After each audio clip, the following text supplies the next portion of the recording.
Salut à tous, bienvenue sur Initiative Réaction. Ici, nous réagissons à ce qui vous touche, à ce qui nous touche, à ce qui touche un maximum de personnes. Aujourd'hui, nous allons réagir sur Blue Lock, le chapitre 229 qui va nous parler de l'underdog.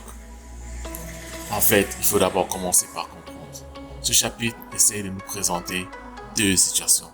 Qui est l'underdog, qui est le sale gosse.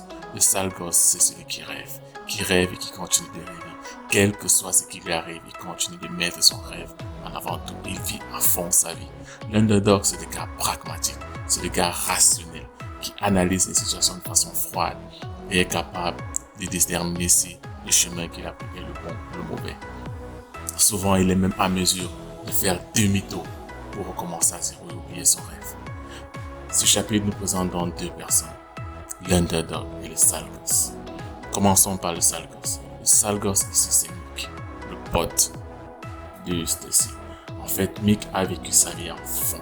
C'est un rêveur, un pur rêveur. Et faites attention aux images, c'est très sale.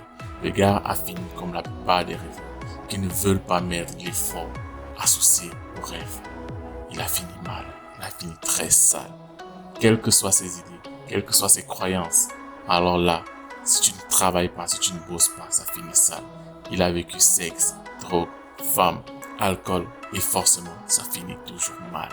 Et le gars a fini comme on l'attendait, malgré son talent, malgré son entente avec Stacy et toutes les réalisations qu'ils ont pu faire.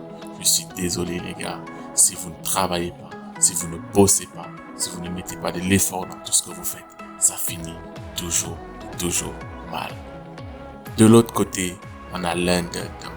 Ici, c'est Stacy. Stacy, c'est le gars pragmatique. Il a un rêve, certes. Il a toujours un rêve. Il veut gagner tous les 5 grands championnats. Mais il est bien conscient que dans sa situation actuelle, il ne peut plus arriver. Il a analysé la situation froidement. Il y a des jeunes, il y a des gars plus forts, il y a des gars plus dynamiques. Eux, ils sont vieux, ils ont bu de l'alcool, ils se sont laissés aller à la vie. Alors, ils ne peuvent plus avancer dans la situation où ils sont. Et Stacy décide donc de faire demi-tour, d'abandonner ses rêves. Ce qui n'est absolument pas l'idée d'un sale gosse. Le sale gosse ne reviendra jamais en arrière. Il ira toujours vers l'avant. Ce qui n'est pas la mentalité de l'underdog. L'underdog, quand il a compris que ça ne va pas, il est capable de faire demi-tour. Stacy propose à son pote, faisons demi-tour, reprenons. Le gars dit jamais. Je préfère poursuivre mes rêves, poursuivre jusqu'à en mourir. Et là, forcément, entre un gars trop pragmatique et un gars trop rêveur, ça peut pas coller les gars, ça peut pas coller. Il faut trouver le juste milieu. Il faut toujours trouver le juste milieu. Et là, les gars se sont séparés. Ils ont pris chacun des voies différentes et on sait ce que ça a donné. Stacy est devenu un gars totalement prévisible. Il calcule, il planifie, il structure tout. Le football, c'est son métier.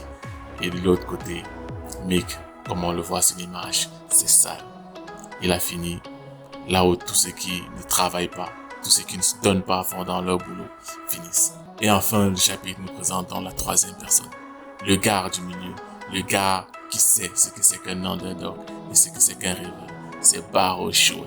Il a réussi à travers son travail, sa dynamique, sa rage à relever Stacy. Il lui demande de sortir de sa retraite. Stacy doit sortir de sa retraite. Barrow veut l'affronter au sommet de ses capacités, au sommet de ses rêves, au sommet de sa volonté. Il veut Barrow sur le terrain, car ils doivent en découdre là-dessus. Je vous assure, le prochain Stacy qu'on va voir à la Coupe du Monde, ce sera de la magie.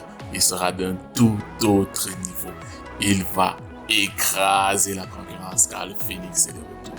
Et donc voilà, le chapitre s'arrête là-dessus. Stacy est de retour et le match va reprendre. Les 3 minutes sont écoulées, les deux coachs doivent sortir et le match va reprendre.